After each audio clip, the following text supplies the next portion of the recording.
자, 오늘은 달걀 하루에 몇 개까지 먹어도 되는가 종결 시리즈 제5탄 계란과 암. 달걀이 암을 유발할 수도 있나? 자, 그거에 대해서 오늘 알아보도록 하겠습니다. 네, 안녕하세요. 운동한 데까지 닥터입니다. 자, 제가 이렇게 많은 달걀 종결 시리즈를 기획하게 된 이유가, 제가 오늘 유튜브 영상을 보는데 계란이랑 같이 먹으면 궁합이 좋은 음식을 소개하면서 토마토랑 계란을 같이 일주일에 10번 이상 먹으면 전립선암이 예방된다는 그런 말씀을 하시더라고요, 어떤 유튜브에서. 그래서 제가 뭐 그 유튜브를 링크를 걸어 드릴 수는 없고, 이렇게 뭐 기사에서도 미국 국립암연구소에서 주 10회 이상 토마토와 달걀을 같이 섭취한 사람은 전립선암 발병률이 무려 45% 낮았다, 이거는 뭐 절반이 되는 거잖아요. 그래서 이거를 제가 찾아보니까 논문은 제가 끝까지 못 찾았고요, 95년 뉴욕타임즈의 기사에 일주일에 최소 10번 이상 토마토를 먹으면 이제 전립선암이 감소한다, 이런 기사는 있었어요. 그래서 여기에 사실 달걀 이야기는 1도 나오지 않습니다. 실제로 뭐 토마토는 아마도 전립선암을 예방하는 것 같고, 뭐 그거는 다음에 기회가 있으면 한번 다뤄보도록 하겠지만, 어쨌든 여기에 달걀 이야기는 1도 안 나오거든요. 그래서 논문을 또 쭉 찾아보니까 심지어 달걀이 이 전립선암을 2배 높이더라, 이런 연구가 있는 거야. 그래서 이게 유튜브에 나와 있는 게 상당히 뭐가 계란에 대해서 잘못되어 있구나. 그래서 이거 찾아보다가 제가 이 많은 달걀 시리즈를 만들게 된 겁니다. 그래서 여러분, 달걀과 토마토를 같이 일주일에 10번 이상 먹으면 전립선암이 예방되지 않습니다. 예방되지 않습니다. 토마토만 상관이 있는 거예요. 자, 그래서 그 전에 지난 시간까지의 짧은 요약을 먼저 보시면, 달걀 무게는 50g입니다. 그래서 두 개는 100g이고 50g, 50g, 50-50 반드시 기억하시고, 영양 성분은 다음과 같고요. 우리는 하루에 평균 1개도 안 먹고 있습니다. 일주일 통틀어서 4개에서 5개 정도 먹기 때문에 달걀 섭취량이 현재 많지 않다는 거. 그리고 오늘 어떠한 결론이 나더라도 그거는 정답이 아니라는 거. 이러한 이유들로 약간 결과를 내는 거는 불가능하다는 거예요.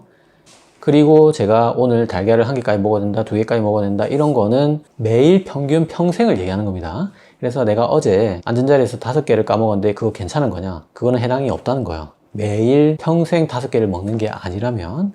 그래서 여기까지 지난 영상 참조해 주시면 되고요. 여기까지 베이스 지식을 가지고 달걀과 암에 대한 모든 논문을 보도록 하겠습니다. 근데 암이 뭐 한둘도 아니고 그 수십 가지 암 종류마다 전부 달걀과의 연관성이 다 다르거든요.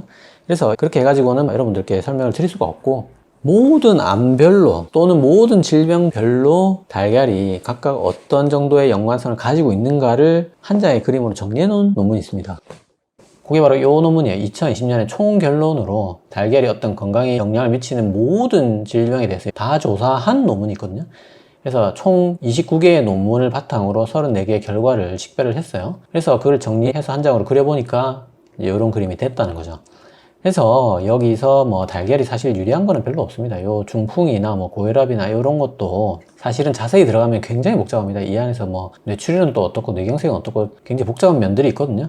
어쨌든 여기서 이제 뭐 심혈관 질환이나 뭐 당뇨나 뭐 고지혈증 이런 거에 대해서는 지난 시간에 충분히 설명드렸고요. 이런 거 다 빼고 오늘은 암만 봤을 때, 암만 딱 남기게 되면 이렇게 정리를 할 수 있거든요. 여기서 이제 사실 암 종류들은 달걀이 예방할 수 있는 거는 하나도 없습니다.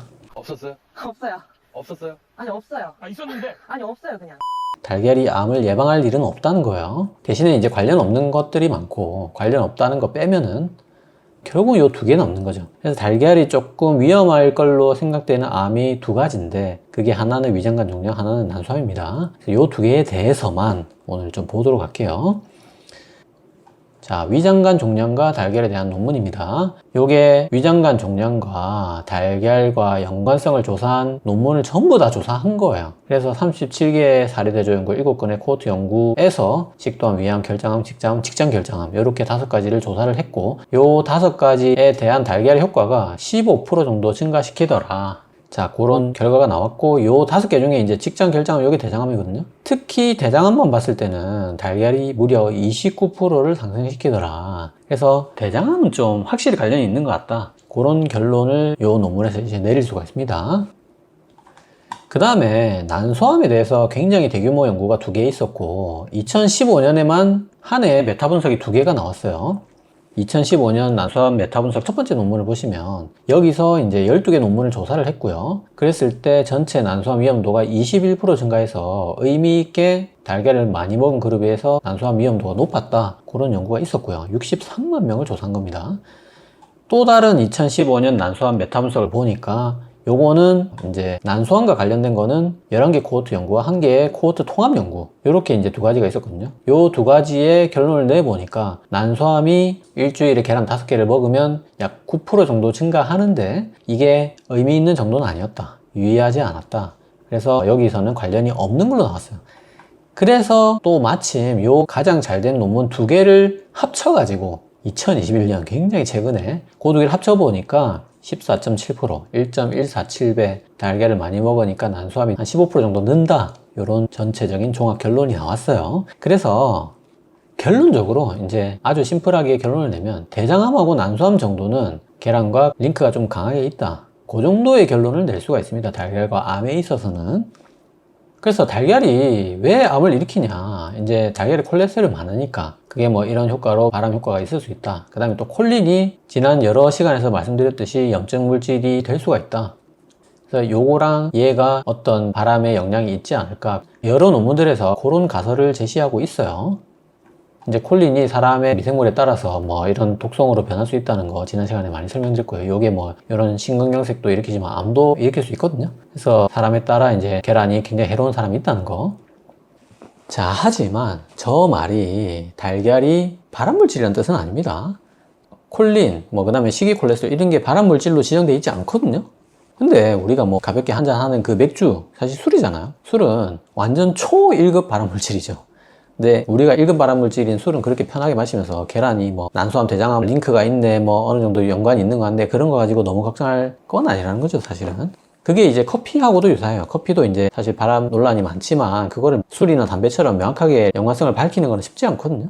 그런 것처럼 계란도 그런 개념으로, 커피와 같은 개념으로 이해해 주시면 되고, 그리고 아까 계란에서 뭐 콜레스테롤이나 콜린 같은 게 뭐 발암 효과가 있지 않을까 하지만 사실은 그런 걸 다 떠나서 원래 난소암, 유방암, 앞에 나왔던 뭐 자궁내막암, 전립선암, 대장암 이런 암들이 원래 계란을 떠나서 비만이나 지방 섭취나 동물성 식품 섭취나 이런 거에 취약합니다. 이런 것들과 강하게 링크되어 있는 게 이런 암들이에요. 그래서 계란은 그냥 딱 생각해봐도 난소암, 대장암에는 뭔가 좀 강한 연관이 있을 것 같은 생각이 듭니다. 이 사람은 그런 생각이 이제 들 수가 있습니다. 그래서 계란과 암에 대한 오늘의 결론입니다. 결론은 대장암, 난소암이 굉장히 걸릴 것 같은 그런 고위험군에서만 특히 달걀 노른자를 포함하는 이런 달걀을 추가로 더 먹는 것 정도만 주의하시면 되겠다는 게 오늘의 결론이 되겠습니다. 사실은 뭐 난소암, 뭐 대장암 이런 환자군에서 항암 치료하고 나서 뭐 영양실조를 걱정해서 단백질 섭취 차원에서 달걀, 흰자 같은 거 많이 먹으라고 의사들이 직접 권하기도 하거든요. 그래서 뭐 꼭 정말 뭐 달걀, 특히 노른자가 무슨 발암물질이다 이런 얘기는 아니지만 우리가 웬만하면 난소암이나 대장암이 유독 걸릴 것 같은 초고위험군에서는 좀 달걀, 노른자 일부러 더 챙겨 먹는 건 좀 주의하면 좋겠다는 정도의 결론을 낼 수 있다는 거죠. 그러면 그 대장암, 난소암의 고위험군이 누구냐? 자, 대장암 고위험군은 다음과 같습니다. 뭐 요거는 이제 제가 반드시 영상 한 편으로 또 설명드리겠지만 오늘 간단하게 설명드리면 앞에서 설명드린 내용 그대로죠. 적색육, 뭐 동물성 지방, 섬유질을 적게 먹는다든지 이런 게 굉장히 위험하고요. 그 다음에 비만, 당뇨병, 술, 담배, 운동 부족 이런 거 뭐 우리 생각해보면 대장암 걸릴 것 같은 거. 그 다음에 특히 대장암에서 이제 염증성 장질환, 가족성 용종증, 그 다음에 대장암의 뭐 유전력 이런 것들이 대장암의 고위험군이라 할 수 있고, 여기서 유독 이런 것들을 많이 가지고 있는 사람, 이런 분들은 대장암에 취약할 수 있다. 그다음에 난소암도 비슷합니다. 이런 것들을 유독 많이 가지고 있는 사람, 우리나라에서는 웬만하면 다 낮은 출산력이기 때문에 우리나라 여성분들은 대부분 사실은 난소암에 대해서 좀 주의를 하는 게 좋습니다. 어쨌든 이런 거를 좀 많이 가지고 있는 분들, 이런 거를 좀 많이 가지고 있는 분들은 일부러 계란 노른자를 더 챙겨 먹는 것 정도만 안 하면 계란과 암에 대해서는 크게 걱정할 정도는 아닌 것 같다. 그게 오늘 계란과 암에 대한 결론이 되겠습니다. 오늘도 세 줄 요약으로 마무리할게요.